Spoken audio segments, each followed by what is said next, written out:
Assalamualaikum warahmatullahi wabarakatuh. Saya Iga Cahya Beauty dari Kampus Esa Unggul Bekasi dari Prodi PGSD dengan NIM 2023 1101 054. Di sini saya akan memaparkan materi sedikit dari mata pelajaran PKN yang saya ambil, yaitu mendapatkan hak dan melakukan kewajiban di sekolah. Kelas 4 fase B. Selanjutnya, anak-anak, setiap hari kalian datang ke sekolah untuk belajar, bermain, dan bertemu teman.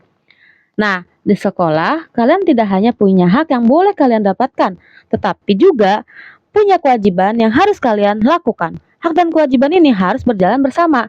Kalau kita ingin mendapatkan hak dengan baik, tentunya kita juga harus melaksanakan kewajiban dengan penuh tanggung jawab. Nah, hari ini kita akan belajar tentang apa saja hak dan kewajiban kita sebagai siswa di sekolah, serta bagaimana cara melaksanakannya dengan baik. Oke, selanjutnya di sini saya akan memaparkan sedikit dari tujuan pembelajaran materi tersebut. Nah, yang pertama itu ada peserta didik dapat menyebutkan hak dan kewajiban di sekolah. Lalu yang kedua, peserta didik dapat menunjukkan atau menyebutkan contoh pelaksanaan hak dan kewajiban di sekolah. Selanjutnya, bagaimana sih cara mendapatkan hak dan melakukan kewajiban di sekolah?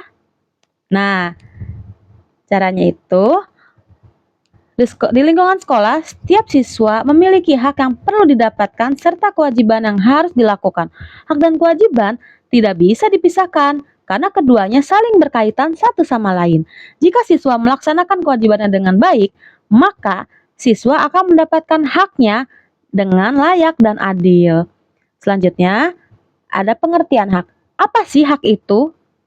Hak adalah sesuatu yang bisa kita terima dan pantas diterima oleh siswa selama berada di sekolah. Misalnya, kita berhak mendapatkan pelajaran dari guru dan berhak bertanya saat kita tidak paham. Hak diberikan agar siswa dapat belajar dengan baik dan merasa dihargai. Hak bisa diterima setelah kita melaksanakan kewajibannya dengan baik. Nah, selanjutnya ada ciri-ciri hak. Apa itu ciri-ciri hak? Ada berapa? Ciri-ciri hak ada 2. Yang pertama itu ada hak dimiliki oleh setiap siswa tanpa harus membeda-bedakannya. Yang kedua, hak dapat diperoleh apabila siswa melaksanakan kewajiban dengan baik dan mengikuti aturan yang berlaku di sekolah. Selanjutnya, ada makna mendapatkan hak. Nah, maknanya itu apa? Mendapatkan hak berarti menerima sesuatu yang memang menjadi milik kita sebagai siswa. Hak kita bisa dapatkan jika kita sudah melakukan kewajiban dengan baik. Misalnya, jika kita datang ke sekolah tepat waktu dan belajar dengan tertib, ya maka kita berhak mendapatkan pelajaran dengan nyaman.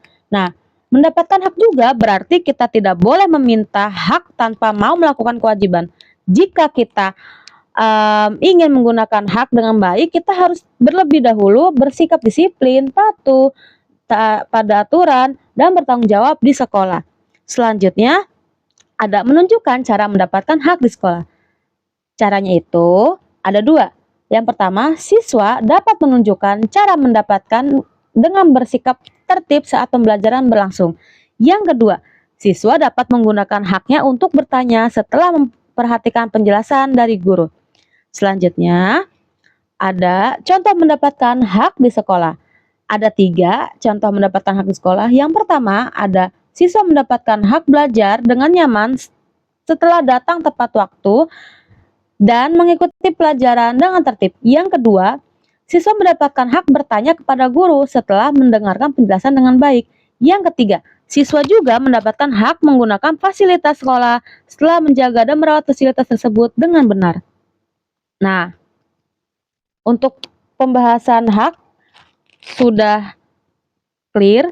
Selanjutnya, kita akan masuk ke materi kewajiban. Nah, di sini aku mau tanya, kewajiban itu apa sih? Ada yang tahu? Nah, jadi kewajiban itu adalah sesuatu yang harus kita lakukan sebagai siswa. Kewajiban dilakukan karena karena itu sudah menjadi tanggung jawab kita di sekolah. Jika tanggung jawab tidak dilakukan, maka kegiatan di sekolah bisa menjadi tidak tertib. Maka kegiatan di sekolah bisa menjadi tidak nyaman juga ya. Oleh sebab itu, setiap siswa harus melakukan kewajiban dengan baik dan penuh tanggung jawab. Nah, selanjutnya ada ciri-ciri dari kewajiban. Ciri-cirinya itu apa sih? Ciri-cirinya adalah yang pertama, kewajiban harus dilakukan oleh semua siswa tanpa terkecuali. Yang kedua, kewajiban dilakukan agar tercipta lingkungan sekolah yang tertib, aman, dan nyaman untuk belajar bersama. Nah, selanjutnya ada makna melakukan kewajiban. Maknanya itu apa? Ya, melakukan kewajiban artinya mengerjakan hal-hal yang memang harus kita lakukan sebagai siswa. Kewajiban adalah tugas kita sehari-hari di sekolah yang tidak boleh ditinggalkan. Jika kita melakukan kewajiban dengan baik dan benar, berarti kita sudah bertanggung jawab terhadap diri sendiri dan orang lain. Contohnya, seperti datang sekolah tepat waktu, ya, belajar dengan sungguh-sungguh dan mematuhi aturan sekolah. Dengan melakukan kewajiban, kegiatan belajar di sekolah menjadi tertib dan nyaman. Selain itu, melakukan kewajiban juga membantu kita agar bisa mendapatkan hak dan kewajiban. Selanjutnya ada pentingnya melakukan kewajiban di sekolah. Nah, pentingnya itu apa? Nah, melakukan kewajiban merupakan tanggung jawab setiap siswa selama berada di sekolah. Dengan melakukan kewajiban, siswa ikut menjaga ketertiban dan kenyamanan bersama. Sekolah akan menjadi tempat belajar yang aman dan menyenangkan jika semua siswa melakukan kewajibannya. Selanjutnya ada contoh melakukan kewajiban di sekolah. Nah, contohnya itu ada berapa? Contohnya ada 3. Yang pertama, siswa melakukan kewajiban dengan datang ke sekolah tepat waktu di setiap hari. Yang kedua, siswa melakukan kewajiban dengan mengerjakan tugas yang diberikan oleh guru. Yang ketiga, siswa juga melakukan kewajiban dengan mematuhi tata tertib dan menjaga kebersihan lingkungan di sekolah. Selanjutnya ada contoh hubungan kewajiban dan hak.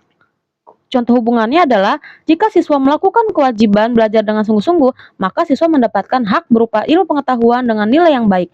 Jika siswa melakukan kewajiban menjaga kebersihan kelas, maka siswa mendapatkan hak belajar di lingkungan yang bersih dan nyaman. Hal ini menunjukkan bahwa kewajiban dan hak harus berjalan bersama.